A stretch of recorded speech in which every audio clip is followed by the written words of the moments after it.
ప్రవర్తించేవాడని తెలిసింది. దాని తర్వాత దీనిలో కొసమెరుపు ఏమైనా ఉంది అంటే జానీ మాస్టర్ గారి భార్య కూడా తెలుసంట ఇది, తిని ఇలా లైంగిక దాడి చేస్తున్నంత ఆమెకు కూడా తెలుసంట. ఇంకా సపోర్టింగ్ ఏంటంటే జానీ మాస్టర్ చెప్పిన అమ్మాయి చెప్పిన మాటలు ఏంటంటే, నువ్వు మతం మార్చుకో, నిన్ను పెళ్లి చేసుకుంటా అనడం. ఇది చాలా పెద్ద తప్పు ఇది. సో అమ్మాయి ఎంత వేదనకు గురైతే ఇలా కంప్లైంట్ ఇవ్వడానికి వస్తుంది.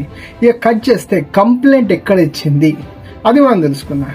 రాయదుర్గం పోలీస్ స్టేషన్ లో ఇవ్వడం జరిగింది. ఆ హీరో ఎఫ్ఆర్ అంటే కంప్లైంట్ అక్కడ రిజిస్టర్ అయింది, కానీ ఉండేది నార్సింగ్ కాబట్టి సో అక్కడికి అది ట్రాన్స్ఫర్ చేయడం జరిగింది. దాని తర్వాత తను రాసిచ్చినది ఏదైతే ఎఫ్ఐఆర్ కాపీలో ఒక లెటర్ ఉంటుందో ఆ లెటర్ లో తనకి ఎంత వేధించిండు, తన ఎంత బాధ పెట్టిండు బయటికి చెప్తే ఆల్మోస్ట్ ఇక ఛాన్సెస్ రావు, నీ కెరియర్ ఇక్కడితో నాశనం అయిపోతుంది అన్న రేంజ్ లో